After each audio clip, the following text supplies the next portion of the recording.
lu ñuy yónnee day dellu si waat encore ci multinationales yi mooy dañuy use fii ba pare use ñu fële. Afrique lan la créé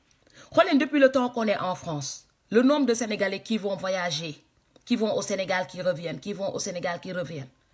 xalaatuñu sax ne xaar ñu jël suñuy xaalis xotaat dajale ko jëndal suñu bopp suñu avion bopp comme ça immigré yi fa la ñuy jël dërëm bi du génn ci gaal bi. booboon bu ñu ko doon def depuis suñu maam yi bi ñuy ñëw di immigré fii di liggéey konoon am nañu ñaar ñett ñeent fukki avion yu yóbbu nit yi di leen indi mais déedéet dañuy dem jëli ji Air France boo liggéeyee Air France xaalis boo ko fayee li nga fayee ku weer liggéey 1 an pour dem vacances une bonne partie danga koy fay sa billet avion Air France mooy xaalis bi day leen luwaat France tu vois léegi boo yeggee Sénégal dawlin ba nga fay jënd dawlinu France la. donc boîte de nuit ba ngay dem lumière France la looy dox oto booy dugg carburant wu France la carburant wu multinational yi la donc yow li nga liggéey yëpp da nga leen koy delloowaat boobu moo tax ba ñoom ñuy continuer di développer wu ñun ñu des ci sous-développement bi te lu tax ñu gën a yàgg ci sous-développement bi mooy non seulement loolu mais bu ñu amee ku mel ni Farine xamul dara de au lieu mu wut ku xam sax mooy mu wut ñi nga xam te dañu compétent en finance compétent ci côté hôpitaux compétent ci yenn domaines yu xarañ ñu mën a nekk ay conseillers di ko wax ne defal nii dugal fii investiral fii defal lii defal lële non xam nga kan la dem wuti ji ay conseillers Youssou Ndour niveau CM2 da leen wuti ji conseil dafa mel ni man ma am sama âge yar sama doom mu am ki nga xam te ne maa ko yóbbu école jàngal ko nu muy waxee kooku laay dem woo léegi mu may conseiller ñun foofu lañ toll ak Farine te boo nee Farine am na ay nullards yu nekk ci côté bi mooy nullard waa Benno Bokk Yaakaar yooyu noonu xamuñu dara ba rien boolu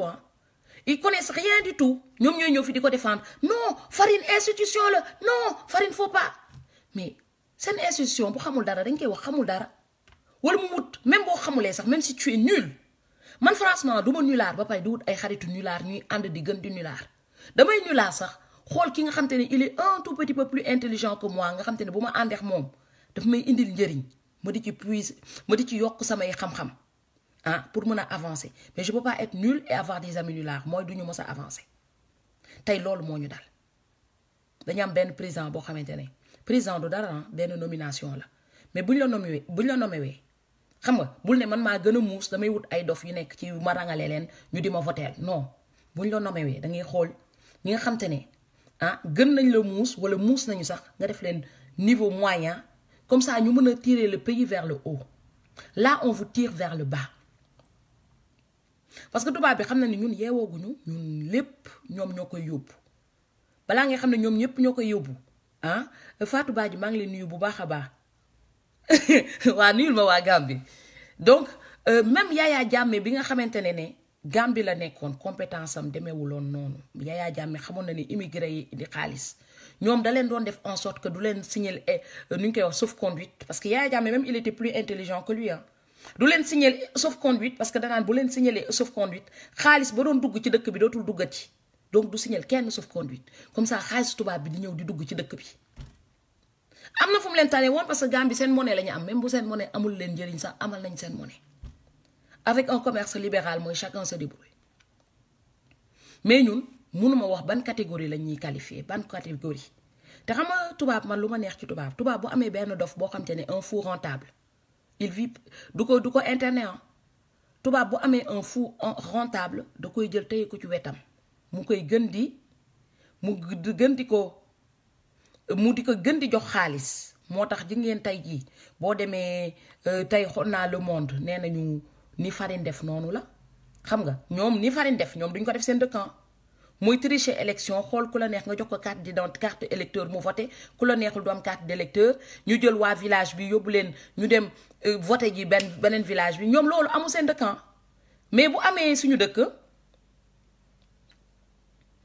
merci beaucoup Ya Sayda mais bu amee suñu dëkk dañuy encourager ne plus waa dëkk bi dof plus ça nous arrange donc il faut que ñu gën leen a ràngati parce que on est des fous pour ñoom on est des fous rentables tey nag loolu la génération bi di bañ c'est pourquoi nee naa Farine ak waa APR ñun dañu comprendre que ne ñun suñu jamono dañu évoluer on est des gens évolués mooy toog nañ ba xam ne tey li ñuy liggéey yëpp dañ koy delluwaat ci nasaraan si dañu bëgg ñun li ñuy liggéey mu des dëkk ba mu jëriñ dëkk ba avancé moo tax les jeunes là ils ont tout compris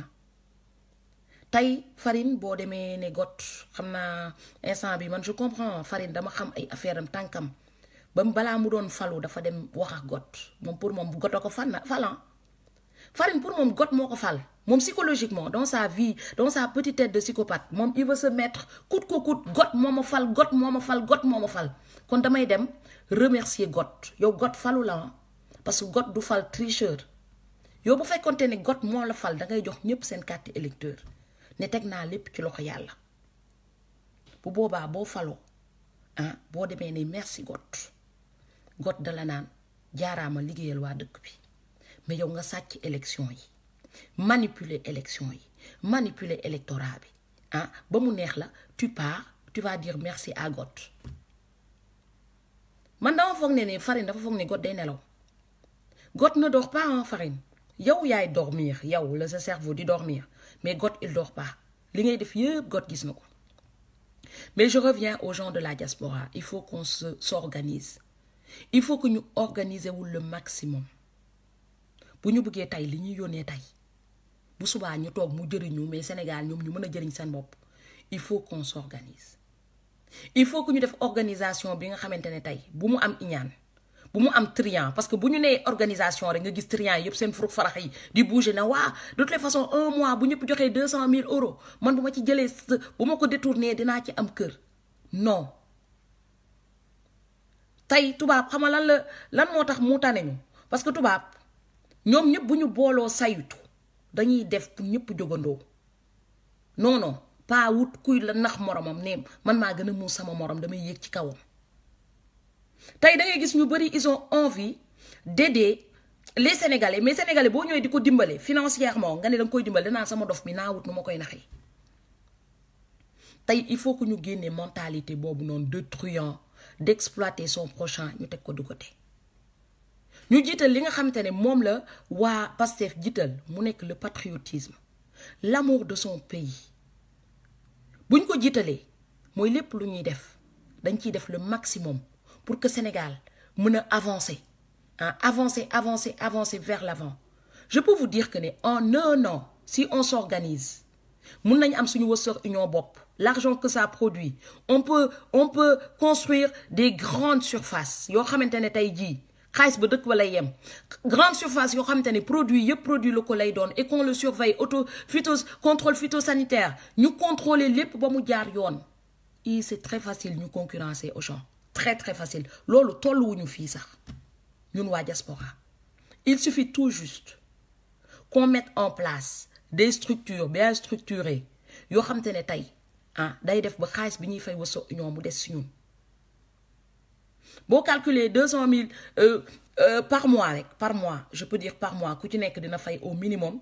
8 euros Western Union au minimum 8 euros bu amee 200 000 personnes qui envoient Western Union fois 8 ça fait combien c'est énorme loolu bu ñu ko jëlee rek lan la ñu mën a def Sénégal lan la ñu mën a construire lan la ñu mën a defar lan la mën a produire ñu ngi dundal tubaab bi tey bu ñuy toog naan France dégage mu ngi exploiter mais nous-mêmes on contribue à l'exploitation on est en train de contribuer à l'exploitation man tey j'ai pas la haine envers la France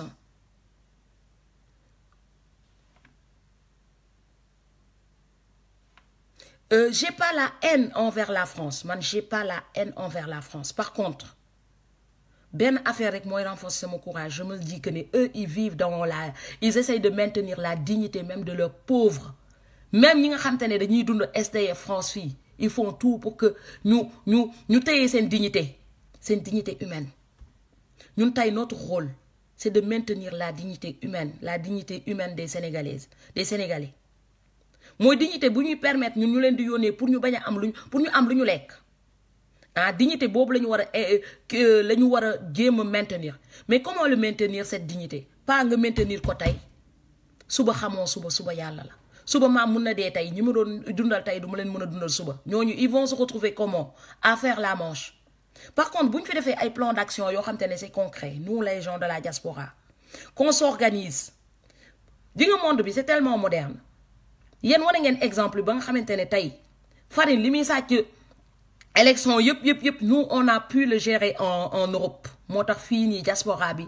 ah ñu gagné lu tax parce que dañu taxaw on a fait des élections transparentes ñun tey liggéey bi ñu def fii bu ñu ko defoon Sénégal ah di filmer ñëpp di gis di si teg seen bët fii ñëpp fépp lañu sàccan fii waxuma ne tricher wuñu de mais peut-être 2 3 ñoo tricher jàll mais dañu toog mu jaral ñu am na ñoo xamante ne dañu bañoon lekk midi sax bu toog di siéger yaa sayda mi témoigné na ma moom dafa toogoon di siéger bañ faa jóg sax pour ragal ñu sàcc ko benn voix tey ñun nu ñu def bu ko ñeneen ñi defoon avec des preuves on n'en serait pas là dañu waxante dëgg nous on voit les vidéos de la diaspora mais on n'a pas vu les vidéos de Fouta dégg naa dëkk yu mel ni Fouta ah opposition mënu fa dem siéger dañ lay agressé foofu dañu waroon teg xaalis bu mat sëkk mooy def fa ay garde yoo xamante ne tey jii nañu permettre ñun ñu maintenir suñu démocratie tey bi ñu fiy toog ñun waa France di jooy pour ñëpp nañ jot seen carte électeur le nombre de fois qu'on a fait des manifestations il y a pas beaucoup de gens qui sont sortis ñun dañ daan génn muy sedd muy neige en gars yi dañ doon génn man bu ma mënulee dem sax am na ñoo xamante ne ils ont assisté du début à la fin début ba fin bi dañu dem di taxaw ñooñu sax ñun nee naa ñooñu ñoo ma ëppal yitte mais il faut pas qu'on s'arrête là il faut pas qu'on s'arrête là tey Macky Sall xam nga lu tax mu yab ñu parce que dañuy toog naan Macky bon na Macky lii la Macky lii mais mettez des solutions sur la table mooy organisons-nous di nga tey bu ñu amee maximum de fonds nous les gens de la diaspora ah président dañuy respecter tey li ñuy envoyé yëpp amaluñu njëriñ parce qu'on n'a pas de fonds capital amuñu capital tey dañuy xaar jusqu'à la dernière minute ñu cotiser 1 euro par-ci 2 euros par-là 50 centimes par-là lii ak lii ak lii depuis longtemps diaspora bi waroon na am benn fonds capital boo xamante ne tey jii dina mën a affronter multinationales yi parce que li gën a bëri Afrique li gën a bëri Sénégal ñun ñoo ko fay yóbbu rawatina Sénégal parce que da ngay gis yenn jëkku ñag yi sax bu ñu yegsee ba fii ñoom ils en voient rien du tout ñoom dañuy dund comme tubaab bi chacun pour soi Dieu pour tous mais ñun on en voit mais là il faut qu'on s'assoie pour voir nous on en voit ils avancent pas te ji ngeen ñi ngeen di envoyer une bonne partie ñoom ñooy dem voter li ji Macky Sall parce que xam nañ ne yéen dañ leen bindal psychologiquement que ne l'autre il est en Europe il a l'obligation de nourrir son père et sa mère et ses tantes kon ñoom pour ñoom loolu obligation la donc Macky Sall buy sànni xaalis bi si mbedd bi ñoom dañuy dem ravancer bu leen Macky Sall fayee 10 000 francs ne leen demal votel ma dañ koy dem votel parce que xam nañ ne dinañ mën a lekk ci Macky Sall lekk ci yéen mooy il mange 2 fois lu tax parce que ñoom pour ñoom psychologiquement ils nous ont tellement manipulé dans le cerveau que ñun bu ñu yónneewul sax pour ñun on n'est pas bien pour ñun am na fu ñu yàlla di meree alors qu'on n'est pas en train de les aider on n'est pas en train de les aider on est en train de maintenir leur vie parasitaire tey boo leen gisee ñu bëri génnuñu ci mbedd bi naan damay xeex a yooyu non parce que am nañu benn dof bu tudd maam bu tudd faatu bu tudd sira bu nekk Europe bu leen di yónnee tey bu leen wóoroon ne tey jii nii amuñu kenn ku leen yónnee marche ou crève la ils vont sortir dehors mais loolu yëpp ñun ñoo leen ko facilité la diaspora n'investit pas la diaspora est en train de maintenir tout juste le survie des foyers de certains foyers mais investiruñu defuñu concret ban emploi lañ def un emploi concret avec l'argent qu'on envoie tous les mois waroon nañ ci am hôpital bu rëy wax naa leen exemple bi Guadeloupe seen hôpital bu rëy buñ la waxee ñaata chambre 710 chambres 610 millions d'euros lañu utiliser pour tabax loolu ñun en 4 ans on peut faire ça on peut faire mieux ci kaw ñu organiser wu tey ñu ngi ku ñu yónni ne la ne sa mbokk dee na ci kanamu hôpitaux yi rek tu pleures mais on pleure pourquoi parce qu'on est mal organisé lan moo tax tubaab bi di jaar suñu maayin parce qu'on n'est pas bien organisé le jour que ñu xam ne société dëkk organisation moo ko yor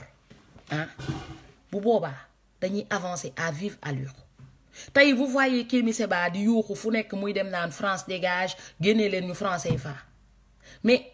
France dégage ñoom bu ñu jëlee seen franc CFA d'accord xaalis on s'en fout bu ñu jëlee ñun lu ñu war a lekk yëpp suñu dawlin suñu ceeb suñu lépp famine day am dëkk ba famine mooy am dëkk ba parce que loolu système boobu noonu il faut qu'on le remplace déjà mooy ñu commencer di investir le concret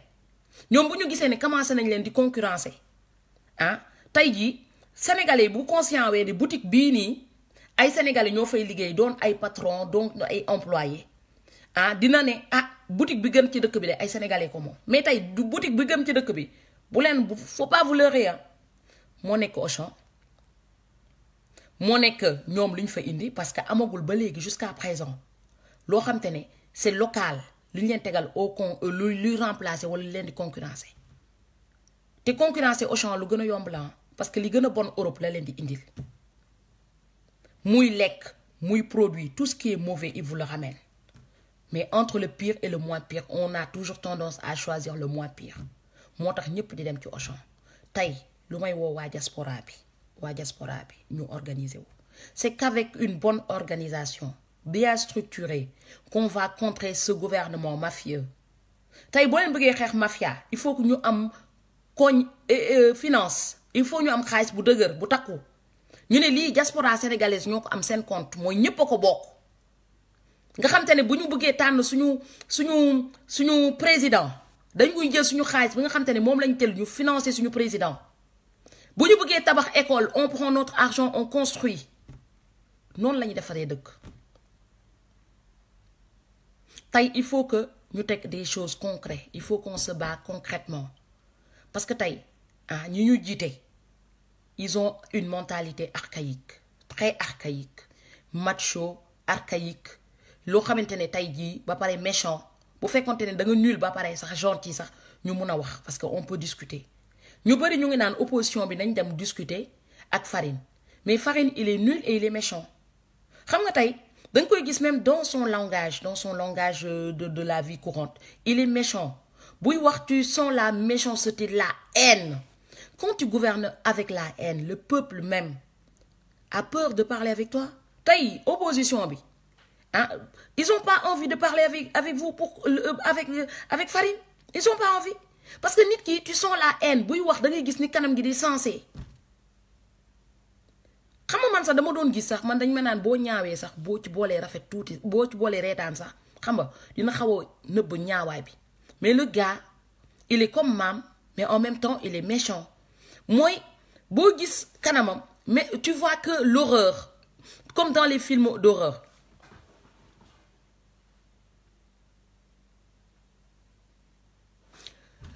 kii nee na arrête de parler de Auchan man Auchan je le défends pas je défends pas du tout Auchan que ça soit clair et net je défends pas Auchan mais yéen ñi critiquer Auchan vous critiquez Auchan ñi nekk ci diaspora bi man je vous ai dit il faut s'organiser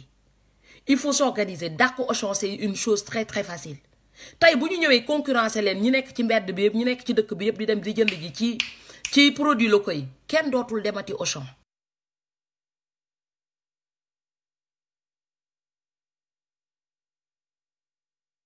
vous critiquez Auchan, je veux bien, hein. Arrête, s'il te plaît, de mentir sur Auchan. Moi, je ne mens pas sur Auchan. Je ne mens pas sur Auchan parce qu'ils vous vendent de la merde. Auchan, ils vous vendent de la merde. Mais entre le pire et le moins pire, les gens, ils vont toujours au moins pire. Taille vos marchés dégueulasses là, vos marchés dégueulasses. Taille man mi, bu ma demoon Sénégal, wara dem Duggi. Mu wóor ma ne bu ma demee ca marché ba damay xuus ci ndox mu tilim bi pour dem jënd ji. Bah, je vais aller à Auchan parce que du ma xëy sañse ba jekk di dem marché di xuus ci ndox mi pour dem jënd ji. Donc il faut que vous reveniez à la raison. Sénégalais, il faut que vous reveniez à la raison. Les gens de la diaspora, essayons de nous organiser. Essayons de nous organiser. Si vous vous organisez en une fraction de seconde, multinationales yi ku nekk dina xam boppam xam place am dinañ dem sax balaa ngeen leen di dàq ñoom ñooy njëkk a daw. L'argent que vous envoyez, vous enrichissez Western Union, vous enrichissez les multinationales par-ci, par-là, l'argent là. Boo leen ko jëloon xaalis boobu noonu boo leen ko jëloon yéen mënoon na leen défendre bu yàgg. Tey Auchan, ils vous vendent que de la merde. Désiré Roma, le Auchan, ils vous vendent que de la merde. Yenn saa yi ay produits yu périmés yi France sax lañ leen di indi di leen ko jaay Sénégal. Mais vous critiquez Auchan, on va dire un truc tout con tout bête. Am na koo xam te ne tey jii ci chaîne télé yi lan la defoon dafa demoon jëli ji ay produits avariés di ko jaay ci boutique yi jaay ko ci commerçants yi ñu koy répartir te pourtant c'est des commerçants locaux ñu génnee date de péremption yi nombre de fois yi ñu jaay ay produits périmés le travail à la base n'est pas fait. La corruption elle est large. La corruption est aussi valable du point de vue Auchan Sinakwa commerçant yu ndaw yi ñëpp sénégalais day jënd nen mu wóor ko ne nen bi périmé na lu muy def il enlève tout juste l'étiquette il le revend aux autres ou du xool conséquences yi. Le blanc il sait que ne moom foofu noonu amul benn contrôle phytosanitaire tey merde bi mu ñuy indi duñu ko jaay sañu ko jaay dëkkam sañu ko jaay dëkkam.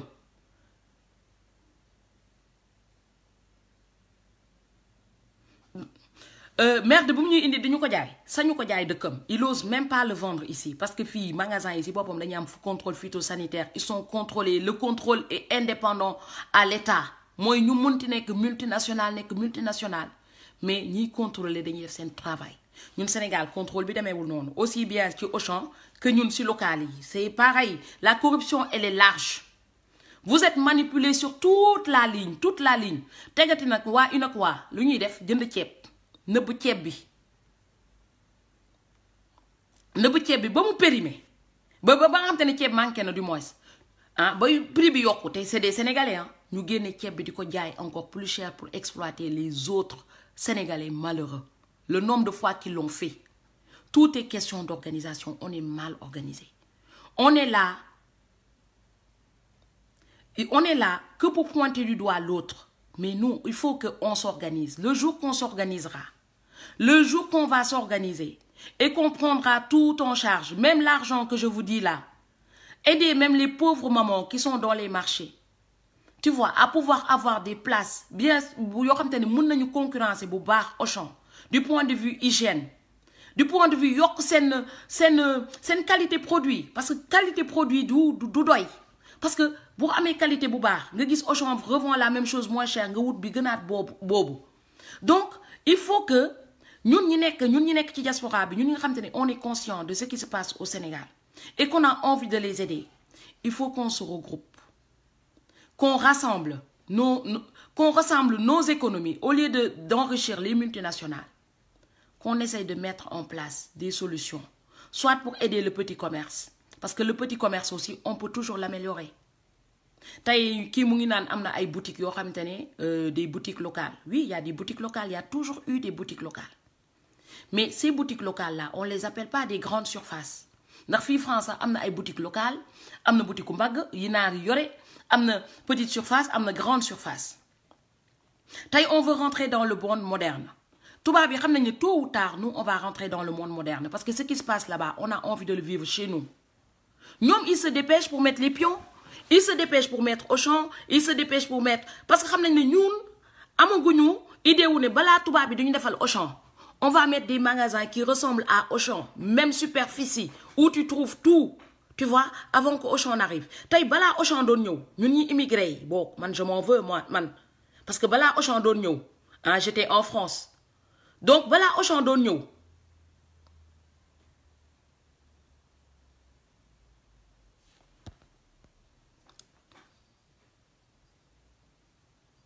non Désiré faut pas raconter du n'importe quoi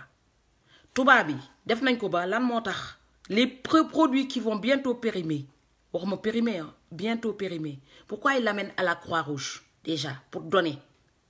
même yaourt c'est pareil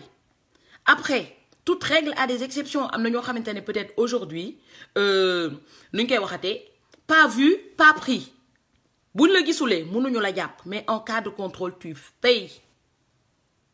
Man j'ai travaillé même au niveau du CROUS nga xamante ne semi public semi privé même au niveau du CROUS ils sont contrôlés te pourtant état bi moom moitié bi mais bon le problème pas vu pas pris je vais pas dire que c'est général mais en moyenne quand ils sont chopés ils ont des amendes ou bien dañuy tëj école bi tey da ngay xool même cantine scolaire quand il y a 3 cas d'intoxication alimentaire ils ferment l'école bu fekkente am na 3 cas boo amulee 3 cas qui se déclarent ils ferment pas parce que dañ naan exceptionnellement donc tey nit bu nee ne même si ce que tu dis c'est vrai peut-être yow xam nga fi ñuy jaay ay faux produits peut-être que tu sais mais man xam naa ne ce que je sais quand pas vu pas pris quand il te voit dañ lay jàpp dañ def amende donc tey bu leen neexee si vous voulez vous défendez Auchan que c'est normal qu'ils vous vendent des produits périmés yéen Auchan sax daf leen yàpp Auchan daf leen yàpp parce que Auchan mi ñëw implanté au Sénégal di jënd yenn produit yoo xam te ne Sénégal la nekk boole ceex produit tubaab bi Auchan si boppam daf leen yàpp. Ce que fait Auchan vous pouvez pas le faire chez eux et pourtant ñi créé Auchan tu vois ils sont comme vous. Ils sont comme vous les Sénégalais, comme vous les Africains. Tay ñun da ngay gis Africain boo xam ne ñëw na France au lieu de se dire bah j'ouvre une grande boutique à part les arabes bi rek ñoo ñëw di def supérette parce que ñoom ils ont compris. Tu vois ñun Africain benn boutique boo xam ne boutique africain la ñuy wut di jaay gombo di jaay chou di jaay comme ça ñun suñu moromu africain yi bu gañee xaalis ba pare ñu jël ci supéré ci un tout petit peu. On cherche pas à vendre l'autre ñoom nit yi tubaab yi ñoom nag dañoo ñëw suñu dëkk ñoom ils ont été plus malins que nous xam nañ ne bu ñu ñëwee suñu dëkk dañuy jaay lu waa dëkk bi yëpp bëgg non pas lu benn ethnie bëgg wala benn race li mu bëgg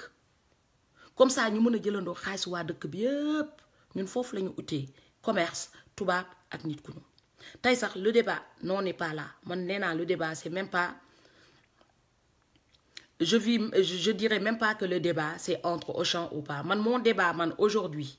c'est comment nous, les gens de la diaspora, qui ont voté non à Sonko. Tu comprends? Naka la ñu mëna def ba suñuy idée ñun ñu appliquer ko. Comment on peut faire pour que bu suba ñu mëna am suñu candidat bopp pour que ñun ñu mëna défarat Sénégal bok ñun ñi nekk ci diaspora bi ñun ñi nga xam te ne bëgg nañu changement. Parce que le changement est imminent. Tay Afrique yep ñoy joy français fa bi. Tay Afrique yep ñoy joy multinationales. Mais ben pays africain réussiragul à les déloger. Pourquoi? Parce que bu leen fi génné lan lañuy tek. Bala ñu leen di génné, il faut qu'on mette en place des structures yo xamantene du impacter wu ci vie quotidienne wu sénégalais. Hein? Ba paré ñun dinañ imposer wu. Moy fu Auchan ñëwé def ben grande surface, on peut même faire plus grand que Auchan. Avec des produits locaux. Djem di ka développer man fofu lay wowe diaspora bi moy qu'on puisse créer des emplois concrets en mettant de l'argent de côté. Wagni s'il le faut 1 euro ci li ñuy yónnee chaque mois wala 2 euros ci li ñuy yónnee chaque mois pour faire une caisse de la diaspora. Tay diaspora bi mënul wax fenn parce qu'on n'a pas de finance. On n'a pas de réserve finance. Tay ku feebar amul réserve finance. On cotise. On n'est pas prévoyant. On n'est même pas prévoyant de notre propre mort. Tay diaspora bi amul lenn du concret. Tay li ñuy wax yëpp dafa waroon am sax banque de la diaspora. Mooy xaalis bi nga xam te ne dañ koy dem di ko jox ji banque multinationale yi. Parce que boo xoolee banque yu mel ni Société Générale pareil. Yooyu yëpp banques yi yëpp à la tête c'est des multinationales def nañ ko ba hôtel yi gën a baax Afrique Sénégal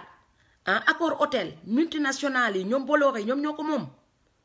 alors que ñun bu ñu bëggee xappi dañuy dem ci hôtel yooyu noonu lu tax duñu xalaat que ne ñun ak li ñuy dépenser est-ce que mënuñu boole assembler li ñuy dépenser pour que ñun ñu moomal ko suñu bopp man côté boobu laay woo sénégalais donc ay côté wu de critiquer Auchan jusqu'à long terme, voilà, man je rentre même pas dans ces détails-là parce que je sais que tay bu diaspora bi amé finance bu takku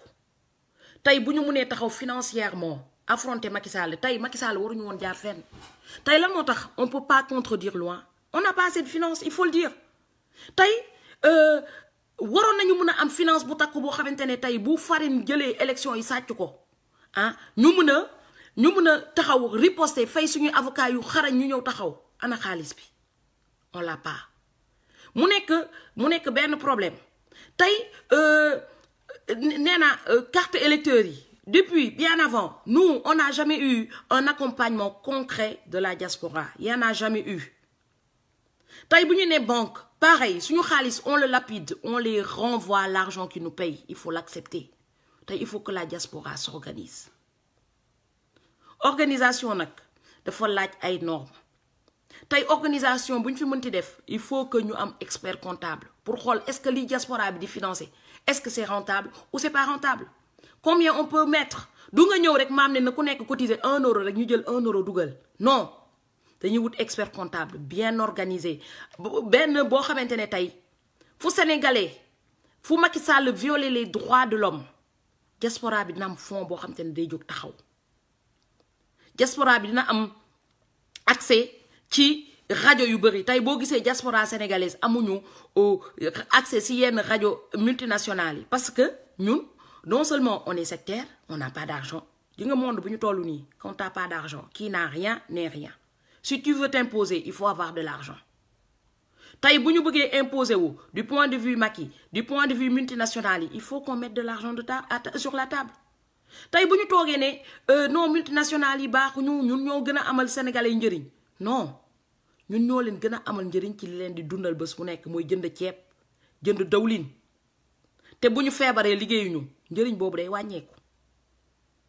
il faut que le financement de la diaspora soit à long terme malheureusement mosuñu am gouvernement boo xamante ne tey jii panafricaniste la li maam di wax nii bu ñu amoon du gouvernement yu baax depuis suñu jamono maam yi amoon nañu suñu banque bopp Western Union bi war ma woon sax toog naa non léegi Western Union ni ñu koy waxatee Western Union bi tey dañ ko war a arrêter def suñu Western Union bopp loolu état bu fekkonte ne amoon nañu ay état yu mët ñoom ñoo ko fi waroon teg mais tey comme état defu ko fi tamit j'appelle tous les gens de la diaspora de ne pas se fier à l'état pour faire ça parce que tey bu fekkente ne état moom la ñu jox suñuy 1 euro pour mu gérer ñu ko pour wutal ñu suñu banque wutal ñu suñu Western Union bu subaa si waawu état la ñuy dawee parce que état seen africain yi dictateur lañu mais il faut que ñun suñu force mooy ñu jël suñu xaalis ñun ñu def suñu organisation bopp pour pouvoir taper sur la table bu président newee non ñu ne ko déedéet parce que ñun ñii dañuy investir si dëkk bi tey xooleen diaspora Sénégal rek li ñu dugal xaalis par an on n'est même pas capable de construire un hôpital on n'est même pas capable de construire une école l'université tey waroon nañu am ay fonds yoo xamante ne tey jii ñun waa diaspora bi di jox sax ay xale ay bourses ñuy dem di jàng ji ñu compétent tey waroon nañu am yenn fonds yoo xamante ne fonds d'accompagnement ci université yi même campus universitaire waroon nañ fa am benn restaurant boo xamante ne financé par la diaspora nga xamante ne xale yi dañuy lekk tu vois duñu am yenn coono yi tey ñu ngi toog seen coono de loin on voit on compatit mais on compatit que sentimentalement mais qu'est-ce qu'on peut faire pour que ñun ñi nekk ci diaspora bi ñu mën a imposer wu parce que bés bu diaspora bi amee xaalis am fond bu dëgër bu boobaa président bu ñu ne toogal mu toog jógal mu jóg tey li ñuy envoyé par mois bu ñu ko dajale woon depuis 1960 ba fu ñu toll nii amoon suñu banque amoon suñu lépp konoon sax suñu état bu waree leb pour ñu lebal ko pour mu tabax tali suñu fond lay jël pour tabax tali parce que li Eiffage di investir pour defar tali moo gën a néew la par rapport ak ñun li ñuy yónnee Sénégal depuis 1960 ba fu ñu toll nii mais on est très mal organisé on vit pour enrichir les multinationales des temps qu'on vit comme ça on va jamais avancer jamais il est temps nag ñun ñu toog ñun ñi nga xam te dañ naan France dégage qui dégage que les dégage le monde est un village planétaire mais dans ce village planétaire là il y a des structures boo xam te ne il faut que tout le monde ni ñu koy waxatee défend d'abord ses intérêts c'est un village où chacun défend ses intérêts nekkul village boo xam te ne ku nekk dafay dund kii di profité ci morom défendre intérêt que les toog di croiser les bras non il faut que chacun pose sa pierre et il est temps que ñun ñu poser suñu pierre parce que boo gisee tubaab bi ils disent tout le temps nous on est là à râler ils ont parfaitement raison on râle mais derrière qu'on râle qu'est-ce qu'on fait on a des gouvernements nuls léegi ñun on est là on croise les bras on est là oui ils sont nuls ils savent pas faire ça mais ñun comme on gagne de l'argent xam nañu nu ñuy def pour gagner xam nañ li xew dëkku Europe yi il faut que ñun ñu investir li nga xam te ne dañ ciy bind waa diaspora bi ñoo ko moom loo xam te ne fu ñu tourné nañ ne lii diaspora moo ko créé bu ñu nee école bële diaspora la bu ñu nee hôpital bi gën a baax ci dëkk bi diaspora la te xam nga fan moo nekk suñu succès farine dem na jënd ji radiothérapie Chine ñëw indi ko mu paan ñun waa diaspora ñu toog au bout ñu jox suñu bopp objectif mais après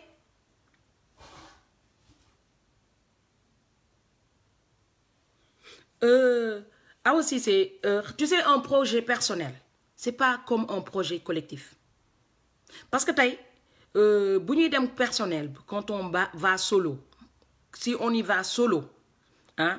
damate benn nit moo gën a yomb damate mbooloo mooy si on s'organise ñun ñëpp mettre en place quelque chose qui est bien structuré avec des avocats et tout Macky Sall mënuñu tere ñu tabax hôpital Sénégal c'est pas possible il est pas capable de le faire nous on va le faire te bu ñu tegee xaalis bi sur table tey télé bu ñu dem taxaw ne on a ramené des milliards pour faire des hôpitaux fi tubaab di ñëwee di def hôpital Afrique ñun war nañu mën a tegee foofu suñu hôpital bopp fi muy ñëwee defar école war nañ fa mën a defee école ñun ñi nekk ci diaspora bi mais bu fekkente ne maam mii rek maam toute seule elle a pas de force bu dee sama 1 euro kese j'ai pas de force pour combattre Farine bu fekkente ne ku benn petit millionnaire bu nekk Sénégal même milliardaire amul force pour combattre Farine c'est que dans l'unité ji nga ni suñu masse électorale amee impact ci campagne électorale bi noonu la suñu masse boobu noonu bu ñu ko jëlee boole ka ah mu nekk benn say mun a amee impact ci doxalinu Macky Sall ndax bu boobaa waa dëkk bi si boppam sax ñooy ñëw jàppale ñu parce que xam nañ ne loolu dañ ko soxla mais lépp étape par étape tout demande une organisation quand on sera bien organisé tu vois dinañ defal suñu bopp li nga xamante ne Macky Sall mënuñu ko defal ñu xaar ko au tournant nag au tournant mooy lan élection bu jotee ah tey bu ñu tegoon fii lu concret sénégalais yi ku ñu ne demal voter Macky Sall du dem voter Macky Sall parce que danaan waa diaspora bi ñoo fi njëkk a teg hôpital bu amul fenn ñoo fi njëkk a tabax université bu amul fenn mais tey koo ne bul voter Macky Sall xam nga lu tax muy dem voter Macky Sall d'une part parce que danaan moom moo ko yor instant bi parce que même as tuut bi muy def même bu leen doon sàcc ay milliards gisuñu ko as tuut boobu tali bi mu leen defal la gis tey tali boobu bu fekkonte ne ñun suñu xaalis diaspora bi lu jóge ah dinañu gën a déglu boog waxuma ne amul ñu ñuy déglu de mais dinañu gën a déglu boog as tuuti boobu noonu dañu gën a déglu donc man loolu laa amoon di leen wax yéeli c'est dur le combat ne s'arrête pas que de pointer du doigt man nee naa Farine dama ko jël multiplier ko par 0 teg ko fële parce que je me compare pas avec un nulard je me réfère pas à un nulard pour faire mon avenir avenir au Sénégal bu fekkente ne ci Farine rek ngeen ko yaakaar doo leen bouger mètre parce que moom même il se retrouve même pas dans son comportement sàcc élection ba pare ah balaa ngay sàcc élection nga dem ne yàlla bàyyi ma sàcc élection yi nga sàcc élection yi ba pare nga ñëw ne ko merci beaucoup ba nga ma mayee ma gagné boobu yaa ngi nax sa bopp kooku amuñu pour xool ci moom nii di xaar ci moom yenn yi koo xam te ne on est en 2018 il avait pas honte de prendre tous les gens du village ak immigré yépp ñu ñëw di ko tàccu buntu banque mondiale pour leb si xaalis kooku ñun amatuñu ma dama doon gis nit buy dem di lebi ji sax il se cache day ruus day am benn kersa mais ku amul kersa leb ku amul kersa ñaan trouver na c'est normal kooku pour mu defaral leen day yomb xam nga kan moo mën a defar Sénégal gor as gor koo xam te ne dafa rusa ñaan rusa leb am lu mu jombale boppam kooku mun na defar Sénégal mais koo xam te ne rusul ñaan buy dem ñaani ji day yeb waa village bi yépp ñu ñëw taxaw def na ko buy ñaani ji il est tellement fier d'aller faire la manche ba costume lay sol ah dem foofu noonu tubaab yi di wax ak ñoom mel ni ñu ciy wax ak seen doom bu ñu génnee di fekk ne nax nañu tubaab bi fekk tubaab bi yëg na seen maayin parce que tubaab bi ba mu gasee tiwoye ba muy yóbbu gaz bi seen dëkk yi moom xam na ne li ci des yépp il en a rien à foutre parce que la muy gagné ci suuf moo ëpp la mu leen di lebal loolu c'est des miettes de sous tey koo xamante ne tey jii xamul sax man bu ma xoolee Macky Sall man quand je vois des gens qui sont derrière Macky Sall ils me font de la peine surtout des jeunes ils me font de la peine ils me font pitié parce que boo gisee jeune boo xamante ne nee na c'est normal même bu tubaab bi doon lekk lu périmé sax man je m'en fous mais je peux pas concevoir que ma race di lekk lu périmé déjà parce que tey bu ñuy wax waxu Sénégal la ñuy wax waxuñu waxu parce que kii di ma ne waa même français yi dañuy jaay yëre lekk bu périmé moom xam naa ne magasin yi ñuy jaay lu périmé lay jëndee man bu ma duggee ci magasin mu am lu périmé je l'achète pas parce que ku dugg sama magasin gis fa lu périmé du ko jënd kon tey ñi nga xam te ne tey dañuy topp di côtoyer Macky Sall man nee naa nekk ñu benn référence tey bu ma gisee député de la diaspora Aaron Sow la xoma mu ne moom gardien la woon musée de l'homme nit yi dañuy dem foofu dañuy fay pour dugg tey man je m'attendais que un gardien de musée de l'homme tey bu nekkee ci wetu Macky Sall mu nekkoon ne defal ñu musée bu mel ni musée de l'homme comme ça nit yi bu ñu ñëwee Sénégal dañuy dugg fay xaalis ba des fa. kooku fi ñu ko yóbbu déjà de un nee na consulat bi set na consulat bi li muy tilim moom nee na set na à son œil le consulat est propre keneen ki tegal ko si ne Sénégalais yi dañoo tilim mais bu ñu fi tegee gouvernement c'est pour accompagner le peuple c'est pas pour entretenir la saleté du peuple. Sinon ça vaut pas rien, ça vaut rien. Tay boo demee ci yenn service public yi ñiy nettoyer il passe chaque instant pour nettoyer pour que ça soit propre et brille. Tay bu ñu xoolee ñi nekk ci kaw nekk suñu député war ñu dépendre ñuy défendre suñu saleté ne ñun dañoo saleté kon ñooñu duñu mës a dimbale ñu génn ci saleté bi. On a un sérieux problème de gouvernement. Tay nag yéen ñi wër Macky Sall laa wax yéen ñi wër man sax nee naa Macky Sall il fait que superviser hein. Tu vois, il fait peu superviser. Même si vous faites que mon mënul gis wala xamul luy set wala xamul luy liggéey yéen ñi ci topp bokk ñi nekk ci beneen échelon bi ngeen war ko tane mais yéen ñi ci topp tane woo leen ko yéen la corruption c'est normal yéen génn na di jël xaalisu dëkk bi di ko sànni c'est normal te nee nañ le premier problème de l'Afrique c'est la corruption kon yéen boo leen toppee ci kooku ne kooku ko yor man nee naa yéen raw esclave. Dem na leen jëlal ay marron du feu mu ne ku bouger mètre mu dóor la ñu dóor la yéen kooku ngeen di votel mooy vous êtes capable yéen waa Benno Bokk Yaakaar ngeen dem votel yi ah seen nu ñu koy waxatee seen régisseur temps wu esclave yi moo ñu tegal leen lépp régisseur bi ci gën a soxor ngeen ne kooku ngeen di votel comme ça mu continuer di leen dresser comme des esclaves ñun nag comme ñun ñu ngi réfléchir lu Sénégal di développer. Ah ba ñu mun a wax ne l'Afrique est rentrée dans l'histoire mooy fa ñu nekkoon fa ñu suñu maam yi waccoon ñun bëgg nañu ñun suñu génération bu ñu yoree dëkk bi mu dépassé ko en une fraction de seconde parce que ñun xam nañ ne ni tubaab réfléchir ni tubaab di balee ñun mun nañu balee noonu ba mu set ni tubaab di peinturer xam nañ ne buñ ko toppee peinture de la même façon tu vois kër gi dina rafet mooy on est capable de discerner le faux et le vrai. Xam nañu lu baax xam nañu lu bon ni ko tubaab bi xamee on peut plus concevoir tey ñuy toog même stade de pauvreté ah ak ay multinationales yoo xam te dañuy entretenir suñuy pauvreté tey multinationales yi Afrique noire rek la ñu yaban Afrique noire kese parce que même dëkku naar yi boo fa demee roi wu Maroc ak marocains yi saoudiens yi bu ñu ñëwee fii dañuy dem ci champs yi ils prennent des photos jéem a wut magasin les mêmes magasins les ramener chez eux. Reproduire la même chose ramener chez nous ñun dañu mel ni Ndoye Bane daal dañuy dem Tour Eiffel on prend des castings ku ci gën a ñaaw mel ni maam sax Tour Eiffel lay dem taxaw def benn casting yónnee ko waa dëkk bi woon ko ne France neex na kooku tamit dof bu muy doon ah day jël géej bi ne ah comme France neex na xaa ma jël ca gaal ba dem fekk ji ko dund ca dund bu neex bi nous on vit comme ça nous on vit comme ça donc tey vie boobu noonu il faut ñu jël ko teg ko fële il faut qu'on prenne cette vie de côté ñun ñi nga xam te ne on est des immigrés ah ñu préparer l'avenir des autres parce que nee naa suñu génération bi sax mun naa wax ne on est presque mort tu vois mais suñu doom yi ñëw man mii sax maam sax dama xamul lu ma ci sonn sama bopp ndax sama doom sax du sénégalaise far tubaab la mais lu mu dee bëgg naa bu demee dëkk ba mu gis ne dëkk ba am na avancement mooy ñun moomal nañu suñu bopp mënal nañu suñu bopp xam nañu naka la ñuy defaree pour évoluer tey da ngay dem ci yenn dëkku tubaab yi village fin fond village bi ñu xam ne budget wu mairie bi demeewul noonu waa village bi si boppam ñuy jël seen 1 euro 2 euros dem tabaxal seen bopp école même ñoom ils s'autofinancent quand l'État ne peut pas s'autofinancer ñun nag man waxuma s'autofinancer def liggéeyu état bi mais dama bëgg ñun diaspora bi ah ñu am doole bokk suñu kàddu am doole te pour mu am doole il faut qu'on ait un fonds solide un finance solide mooy fonds boo xamante ne tey jii nañ ne ah diaspora bi bloqué na lu ma tant de milliards balaa président di lebi ji feneen ci ñun lay ñëw leb ñu wax ko suñu waaw jox ko suñu accord ne ko lii ak lii topp ko suivi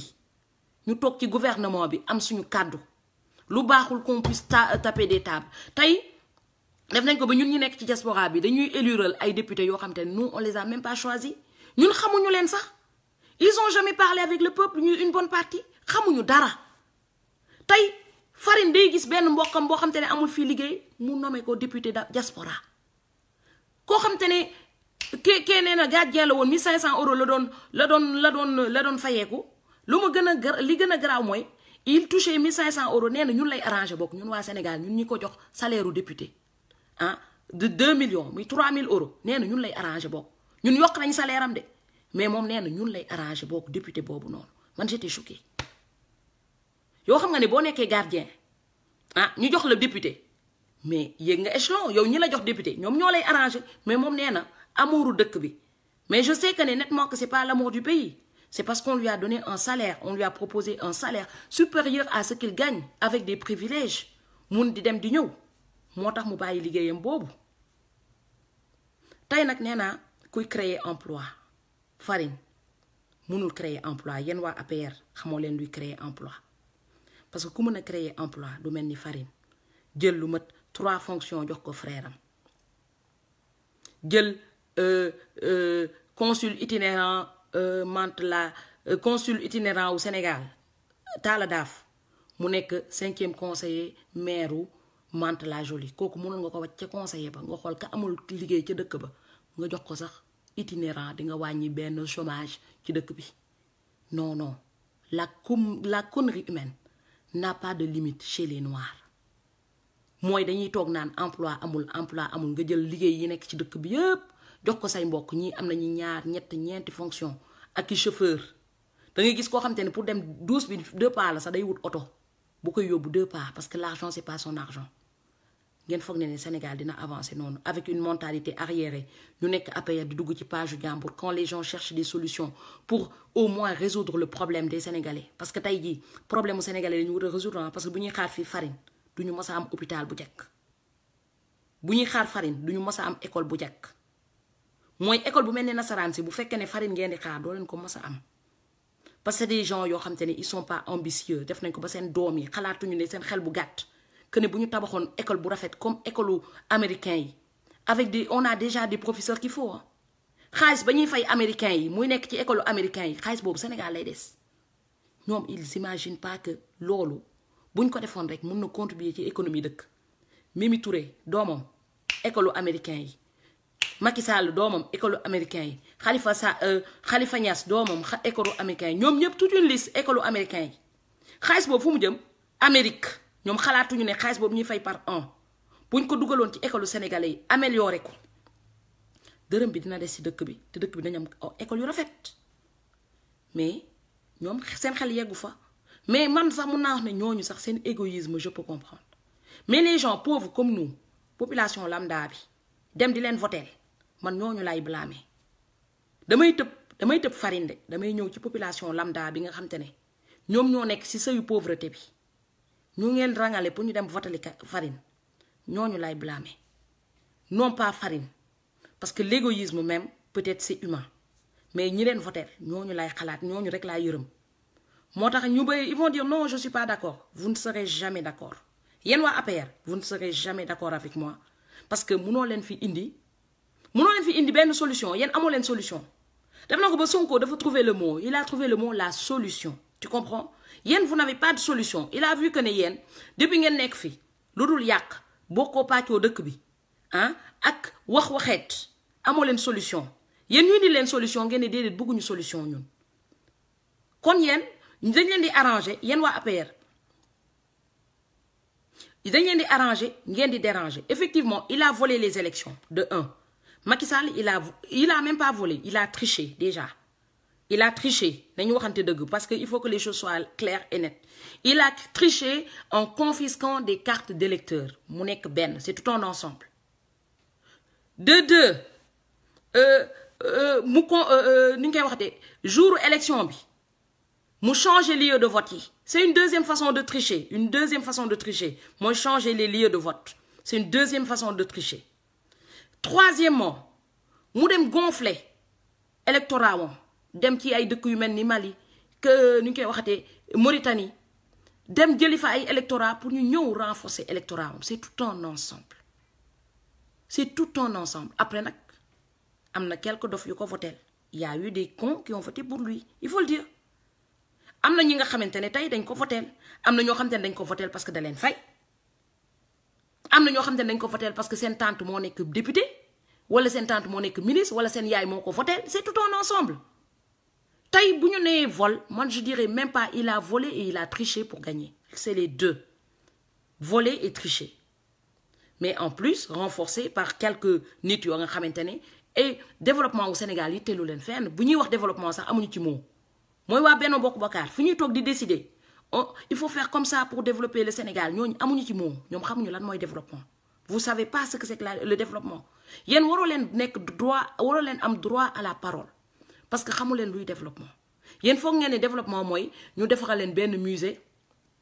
ah am ngeen ataaya boo leen di naan am ngeen ceeb ni ñu koy waxatee télévision bi ñu ngi leen di tegal seen théâtre yooyu noonu man nee naa programme waa APR Benno Bokk Yaakaar ku bëgg a xam seen programme rek woo ma maa xam seen programme A ba Z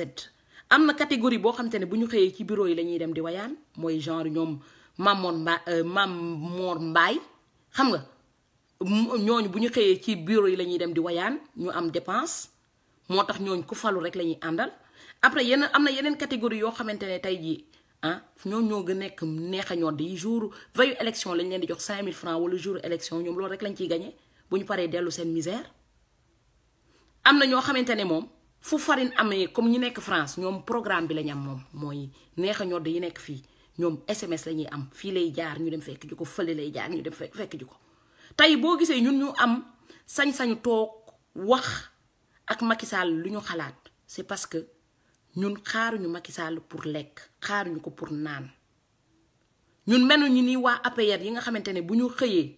SMS la ñuy xaar ah di wayaan mooy ñi nga xamante ne dañoo ñëw fii France pour wayaan ñun xaaruñu pour ñoom moo tax ñun suñu dëgg on le dit comme on pense tey nee naa ñi nekk Sénégal sax je peux les comprendre parce que xëy amoo loo lekk amoo loo naan peut-être on peut te comprendre mais man ñan laa mënta comprendre mooy APR bi nekk France bokk déjà nee nañ Macky Sall mu ngi liggéey te jëluñu seen valise ñibbi ca dëkk ba man de sama président bu ma gisee ne moom laa tànn mu ngi liggéey damay jël li ma am yépp ñibbi je rentre pour l'aider même di nga tey Sonko bu fi yéegoon solution dama ko waxoon sax sama jëkkër ma nekk solution bu yéeg te on vend tout je rentre parce que xam naa ne kii il est prêt à se donner pour construire le pays yéen fal ngeen Farine de mais amul kenn kuy jël bagage am ne mu ngi ñibbi bi Farine yéegee au pouvoir ba léegi y a tellement de sans-papiers en France ñëpp a ngi daw ñëpp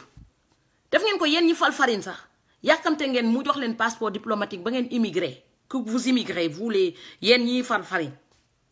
yéen a ngi fi nekk amoo leen këyit vous rentrez pas ñu ci gën a bëri ñu am na une bonne partie amuñu këyit nee nañ Farine moo baax ci dëkk bi mais ku leen doon diri sax du ñu ñibbi dëkk ba parce que xam nañ ne Farine liggéeyul kon vous vous foutez de la gueule du monde Farine mu ngi liggéey pourquoi vous rentrez pas xam nga nee ngeen waa maam boo ñibbi woon Farine da lay tëj maam du ñibbi na xam ne dëkk bi dafa metti maam du ñibbi parce que xam na ne ka ngeen fa teg nekkul liggéeykat que dëkk ba ca ndóol période ca ndóol la nar a nekk déjà nee nañu am na village yoo xam te ne amuñu sax ndox biir Dakar sax am na foo xam te ne amul eau potable maam de du ñibbi mais yéen ñi fal Farine bokk yéen ñi fal Farine yéen a waroon ëmb seen yére yi ñibbi man de solution bu yéegoon je laisse tout je vends ma maison je vends tout je rentre mais Farine nga xam te ne deful dara fexe leen ba maam ñibbi leen maam de xoolal fii de lay toog xam naa nag métti na leen boo leen sañoon moom maam dafay toog mel ni Assane Diouf xam nga Farine woote rek Macron yónnee ma maam mais maam yàllaa ko bëggal boppam moo tax ngeen naan waa nañ ko rapatrier yéen si y a quelqu'un à rapatrier yéen waa APR la ñu war a rapatrier te ñu nga bu ma fi gisee sax benn waa APR bu amul kayit dinaa woo Macron ne ko de kii comme moo voté président bi ah na dem jàppale président bi ñu liggéey Sénégal donc c'est pour vous dire que ne yéen amoo leen vous n'avez aucune idée amoo leen benn solution amoo leen benn idée yi nga ki fi dugg sànq naan waa xamoo dara que ne France dañuy jaay ay produits périmés yow France fi nga xamante ni corruption la ñuy xeex matin midi soir ah corruption la ñuy xeex bokk France fii man mii di jaay pomme de terre sax benn pomme de terre bu nëb bu ñu ko fekkee sama rayon je paye 50 € benn pomme de terre 50 € lay fay pour vous dire que ne man mi nekk petit commerce rek en cas de contrôle benn pomme de terre 50 €, benn soble bu nëb 50 €. Ils sont en train waxuma ne lépp lañu faj de mais ñoom dañuy def en sorte que seen waa dëkk di lekk lu baax di manger sainement looloo tax farine ñëw jënd fi ay kër looloo farine sax si boppam xam na ne liggéeyul dara dëkk ba tey bu leen doon wàccee farine le lendemain ñëw na ci kaaw bi bokk parce que xam ne def fa dara ah léegi ñu indi leen solution ne la solution ngi nii il va reconstruire le pays ngeen ni bëggoo leen solution yéen nee ngeen farine nga bëgg kon kay roñ leen seen bagage yéen waa APR roñ leen seen bagage rek ah te foog naa ne yéen a gën a jekk ci roñ parce que yéen da ngeen di wayaan bay wayaan seen président fu mu romb rek yéen a ngi mel ni ñu tiit des gens affamés fu mu romb rek yéen a ngi dem buy mayee xaalis def nañ ko bu ñuy ñëw avec un grand sourire farine day joxe woon fi ay billets 100 euros 50 euros mu mel ni mosoo leen laal 100 euros mosoo leen laal 50 euros vous vous souciez même pas de la misère des gens tey nee naa bu amee ñu bëgg farine bokk ñu bëgg man moom bañ naa farine mais foog naa ne ah ñun ñii sax suñu bañ moo gën yéen bañ bi ngeen bañ farine parce que nous on le lui dit xam nga nit ki boo xamee sa noon fi mu nekk doo fa jaar mais yéen da ngeen di fanaan ak farine di wax ak moom bés bu nekk matin midi soir yéen a gën a bañ farine tey ñii da ngeen di dugg ci live fii rek di jéem a changer di envoyer des messages mais xam ngeen li ñu fi wax yépp amul lenn loo xam te ne mun ngeen ko fi seppi yéen waa Benno Bokk Yaakaar mais comme yéen nag yoo rek ngeen correspondre ah tey policier farine yónnee na benn policier pour mu jàpp Barthélémy Dias dañ commencé waa moom kañ mooy commandé parce que vous êtes des esclaves yéen xamu leen lan mooy démocratie xamu leen lan mooy nekk di défendre sa dëkk défendre ta race vous savez pas ça yéen ça vous choque quand vous voyez quelqu'un défendre Assane Diouf ça vous choque si vous voyez quelqu'un défendre un Africain ça vous choque parce que yéen xamoo leen lan moo nekk droit de l'homme yéen waa Benno Bokk Yaakaar xamoo leen li droit de l'homme xamoo leen luy droit de vote yéen xamoo leen dara vous savez rien du tout parce que boo xamoon droit de vote ak impact bi corruption am ci dëkk doo leen nangu ñu leen di fay ngeen di dem voter xamoo leen ni dëkk yi sous-développé Afrique yëpp corruption moo tax mu sous-développé yéen nag kii indi corruption bi moom ngeen di dem di voter yéen waa Benno Bokk Yaakaar yéen ñëpp nag autant que vous êtes amul kenn ku ciy soucier wu de l'économie du Sénégal y en a pas un tey jii nag ñun bu ñu toogee di réfléchir lan moo ñuy génnee ci lii yéen da ngeen ruus sax ci seen ndam vous avez honte de votre victoire parce que yéen sax da ngeen di toog ne xam ngeen ne xëy ne seen candidat dafa sàcc élection yi yéen ñëpp xam ngeen ko vous tous vous êtes au courant vous savez mooy wër na leen ne farine dafa sàcc élection yi mais amoo leen fit ah ne ko da nga sàcc élection yi ñun sax au moins on a l'audace de lui dire que tu as volé les élections am nañu audace génn ci mbedd bi ñaxtu parce que xam nañ ne sàcc baaxul xam nañ ne tricher baaxut ñun suñuy doom dañ leen di yar ne leen di tricher baaxul sàcc baaxul fen baaxut mais yéen waa Benno Bokk Yaakaar nga xam te ne le nombre de fois farine wax fi la naka sudul noonu ah xëy na peut-être lëmbalu lëg mareem yi moo leen neex man moom j'en suis sûr qu'il doit y avoir des vicelard là-dedans am na ñoo xam te ne j'en suis sûr pour mareem lëg mareem continuer di lëmbal ci palais bi rek jaral na leen ñu dem voter 1000 cartes pour farine pour vous dire que le niveau intellectuel n'y est pas xam nga compétence zéro électeurs yi xamuñu dara ñii dem di voter ji farine xamuñu dara rien du tout tey bu dee yéen la Afrique di xaar pour développer on va jamais se développer jamais au plus grand jamais parce que fu ñuy waxtaanee développement ah yéen a ngi dugg naan waa même France dañuy lekk ay produits yu périmés yéen France moo leen jàngal HCCP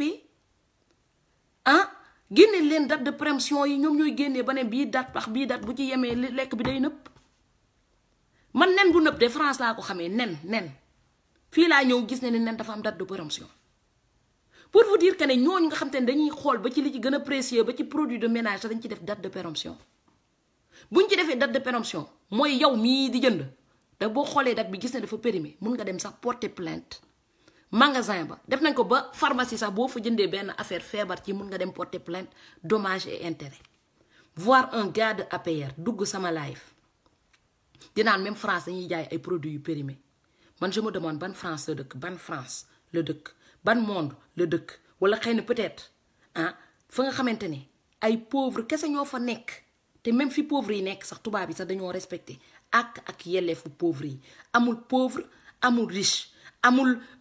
nu ñu koy waxatee amul noir amul tubaab boutique bu mu munti nekk mu nekk boutiku nit ku ñuul mu nekk boutiku tubaab bu ñu contrôler gis fa lu périmé tu as des sanctions pas vu pas pris tey nag ñun loolu la ñu bëgg mu am suñu dëkk moo ñu rey corruption ba nga xam te ne lii dugg suñu biir yi dañuy xool naka la moo tax foofu laay woowee waa diaspora bi yëpp qu'on s'organise il faut qu'on s'organise ñu organiser wu sous une table réunion yi léegi la war a gën a jax ñu toog organiser wu mettre les moyens qu'il faut pour pouvoir s'imposer pour imposer wu il faut que la diaspora s'impose parce que tey waa diaspora rek ñoo mën a secourir Sénégal parce que ñoom ñoo am assez de finances pour pouvoir secourir le Sénégal ñoom ñoo am assez de finances pour mën a investir Sénégal ba nga xamante ne dinañu créer yenn emplois yi ba mën a contrer les multinationales tey bu ñu ko commencé def rek multinationales dinañ ne africains yi de yeewu nañu léegi ñu am seen indépendance mais puisque ñu ngi am ñu ngi jël lu ñuy am di ko consommer waat encore ay produits multinationaux dinañ dee ci ndóol bi maa ngi leen di nuyu yéen ñëpp gis naa ñu bari bëggoon nañ dugg malheureusement su ma defee live bi kenn du dégg son bi parce que portable bi mooy loolu daal mais je comprends j'ai écouté vos commentaires le combat continue voilà Sénégal ñun ñëpp ñoo ko bokk dëkk nag day am ñu muus am ñoo xam te ne muusuñu wala day am ñu ay fii ñee ay fële mooy dëkk pour ñu construire ko il faut que chacun ramène ses idées moi mes idées c'est ça am na koo xam te ne peut-être idéem leneen la donc c'est avec toutes les idées en réunissant toutes nos idées on peut faire quelque chose parce que des choses à faire il y en a énormément tey nee naa Europe y a plus rien presque plus rien à faire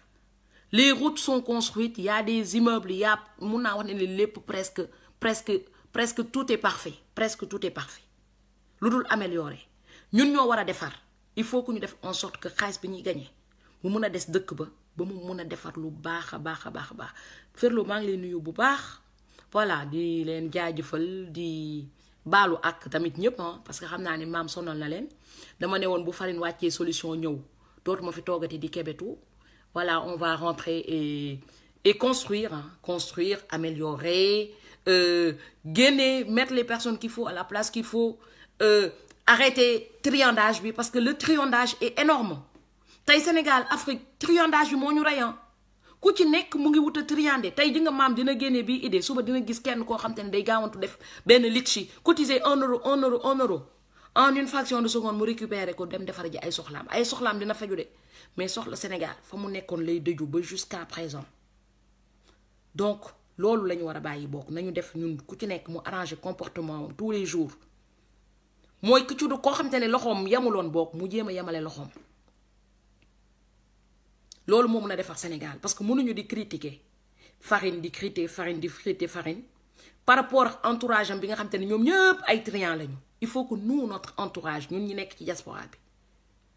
ñu defar suñu toogin ba nga xam te ne toogin bu parfait mooy bu ñu demee bay tapé rek qu'on tape fort nga xam te ne fu ñu woowee bu ñu fa wuyoo tamit suñu kàddu dina compter il y a plein de choses à faire on peut s'organiser on a les moyens ñu tàppe xol yi tamit ñu tàppe xol yi parce que tey du kanam bu ñaaw maam bi moo fi nekk voilà du ni ñu koy waxatee du ñàkku maam mi moo fi nekk non tey xam nga lu fi nekk ñu jiital suñu gëm-gëm Sénégal xale yi wax nañ leen ko Sénégal rek ñu jiital suñu gëm-gëm Sénégal respectante surtout le respect l'amour de la patrie parce que benn affaire boo ko bëggee boo ciy dépenser sax tu comptes même pas tey maa ngi ne 1 euro mais xam naa am na ñoo xam te ne tey bu ñu nee cotiser leen ñoom ils vont donner 10 euros parce qu'ils sont pressés que le Sénégal s'en sort donc gëm-gëm boobu noonu bu ñu amandoowee ñun ñëpp gëm-gëm bi ak pas-pas bi mun nañu dàkk France mun nañu dàkk multinationales yi avec nos propres moyens parce que nañ leen mën a concurrencer mooy suñu compétence dañuy mettre en valeur de telle sorte que ñoom kenn dootul demati jënd ci ñoom bu ñu jëndatulee ci ñoom rek xam nga naan Auchan dégage si personne n'aille plus à faire ses courses chez Auchan dina dégager balaa ngeen koy dégager tey mun nañu dégager lu bëri Eiffage pareil Eiffage mu ngi def autoroute ñun bu ñu defee benn autoroute parallèle boo xamante ne avec des barrières et tout nga xamante ne amul benn accident nga foog ne lan mooy def suñu autoroute la ñuy jël Eiffage kenn du ko fay naata est-ce que day toj autoroute bi non day jël ay cliquam ak ay claquam il dégage tey y a plusieurs façons de les combattre nee naa pour combattre leen il faut que nous on soit autonome le jour qu'on sera autonome ñoom ñëpp dinañ jël seen clic ak seen claque parce que xam nañ ne fii dootu amati dara lu ñuy for avec une certaine solidarité parce que benn sénégalais ngay gis moroomu sénégalais am benn boutique mbagg day romb boutique mbagg ba dem ba ca Auchan ba dem jënd ji fa tu vois même bu ko leeroon ne boutique mbagg bi sax moo ëpp la may def moo gën a baax day romb dem fële donc il faut une certaine solidarité envers la patrie man daf may dalan damay gis sénégalais yu bëri bu ñu waree jënd chingom dañ may romb dem feneen jënd fa la ñuy jënd te pourtant la ñuy jënd fële ak la may jaay benn la mais il préfère donc il faut que ñun ñu am benn certaine solidarité nationale parce que yi nga tubaab bi tey bu ñu duggee ci yenn magasin yi lan la ñuy wax consommer française ñoom dañuy ne consommer seen dëkk ba pare liggéeyal seen agriculteur ba pare xam nga xool ci étiquette yi xool lan moo ci baax li gën a baax ci dëkk bi moom la ñuy lekk fi gën a neex ci dëkk bi la ñuy dem vacances ñoom tout le temps li gën a baax dañu bëgg seen yaram nag de neexul ba neexul mais tubaab dafa bëgg yaramam buy dem vacances ñun foog nañ bëgg sa yaram mooy sol yére bu rafet parfumé wu te boo génnee ci mbedd bi dëkk baa ngi tilim tu sens la misère partout ñun pour ñun loolu mooy dund bu neex dese naa nekk suñu dund dese naa neex man de sama dund bi as tuut bi ci des fa tubaab bi di dem vacances muy neex di dugg ci ay yot di dund yaram bi xap yi man loolu laay rêvé suñu Sénégal bële na le ña fay nekk képp ku fa xëy liggéey ba fin du mois war a mun a fayal sa bopp vacances su xappi mais loolu ça dépend que de nous voilà si on veut s'en sortir on peut s'en sortir sans l'État on peut s'imposer sans l'État te bu ñu imposer sans l'État billaahi fu ñu ne l'État toogal day toog parce que di nga tey jii nii 14 000 milliards yi mu ñëwoon leb si ñun chaque année ñu ngi dugal 1000 milliards en 14 ans mooy ñun li ñuy dugal en 14 ans pendant 14 ans moom la Macky Sall ñëw leb si fii ça veut dire que ni ñun tey jii loolu rek li mu ñëwoon leb si nii bu si on était bien organisé lebaloon nañ ko ba créer ay emploi mooy lépp lu mu fi wut si pour créer emploi ñun bu ñu organiser woon ñun waa diaspora bi mënoon nañ ko créer emploi te bu boobaa ku ñu ne lebalal ku ñu ne liggéey ku ñu ne demal votel diw da koy dem votel parce que xam nañ ne ñun ñoo leen yor mais tey ñun seen vie seen survie la ñu yoree seen survie mais on assumer wu ñu koy waxte assurer wuñ leen un avenir on n'est pas en train d'assurer l'avenir des Sénégalais on assure que leur survie te nit kuy survivre ñu koy waxte quotidien wam c'est limité parce que day dund du jour le jour moo tax même sénégalais dañuy dund naan suba yàlla la cette expression là c'est une expression à bannir dëgg la suba am na lu ko yàlla réserver mais yàlla bay sa tool mooy as tuut bi ñu am tey jii la ñu war a fructifier yokk ko ba nga xam te ne bu subaa dinañu jëriñ suba ginnaaw suba ak année yi di ñëw ak suñuy descendant looloo tax tubaab plus il en a plus il en cherche parce que xam na ne de bu liggéeyal boppam ba pare liggéeyal doomam day liggéeyal ay sëtaatam tey boo leen gisee ñoom Céline Dion am ay milliards et des milliards pourtant mënoon nañu wax ne ñun dund nañu suñuy doom dund na dootuñu liggéeyee te dañuy toog profiter de la vie non ñoom il continue et challenge la ci ñoom loolu noonu ñuy gis war nañu defloo ñu am challenge que ne ñun dañu war a assurer suñuy descendants suñuy arrière descendants ba nga xam te ne Sénégal dina doon dëkk bu happy bu propre organiser wu bu ñuy dem vacances qu'on organise des vacances patriotiques am na ñu koy def jusqu'à présent mais quand c'est en groupe c'est encore mieux ngeen demandoo benn groupe dugg ci benn quartier vous étudiez vous regardez qu'est-ce qu'ils ont besoin comme emploi yóbbaale ay médicaments dem bale mbedd yi rassurer le peuple il faut que les patriotes apprennent à aller vers le peuple bu ñu demee vers le peuple rek dinañu wóolu tey loolu moo war a manquer te loolu moo war a nekk tamit rôle Sonko qu'il aille vers le peuple qu'il aille parler avec le peuple qu'il se mette au service du peuple foofu lañ koy xaaree ñun ñu accompagner ko xam nga pour que le peuple am confiance de notre choix et qu'il sache que ni ñu koy waxatee il est imminent qu'on coupe le cordon et qu'on a assez de moyens à mettre sur table pour couper le cordon tey cordon bi bu ñu ko daggulee cordon boobu noonu mooy nar a toppaat suñuy arrière petits enfants mooy tubaab yi ñoo ñuy dundal di ñu tabaxal hôpital suñu doom yi di ñëw suba ak ginnaaw suba tubaab yi ñoo leen di dundal di leen tabaxal hôpital ainsi de suite ainsi de suite tey am nañu génération boo xam te ne génération internet la communication est encore moins chère et plus facile accès au savoir-faire sur internet est très facile tey lu ñu war a def rek mooy mettre en place les moyens pour ñu mun a développer wu te c'est maintenant on peut se développer avant avec ou sans les ressources on peut se développer parce que la France s'est développée alors qu'il n'a pas d'or il n'a pas de pétrole il n'a pas de gaz kon ñun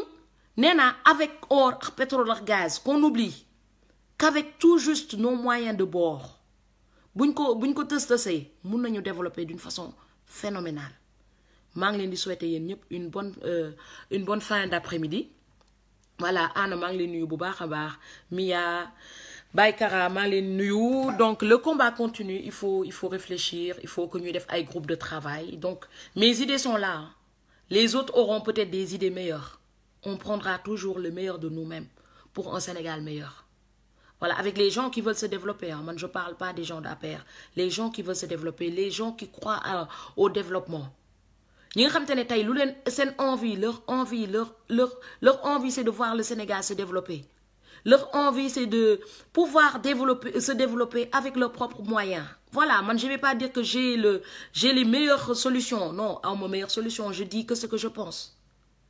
xëy na suñu biir am na koo xam te ne solution yu ma am moo encore gën solution yi ma def yi ma am tey y a des gens yoo xamante ne tey finance lañ jàng tey buñ la tegalee finance tegal le bilan tegal la yenn ñooñu mun nañu accompagner am na ñoo xamante ne tey médecine lañ jàng tey buñ la tegalee ay plan defal lépp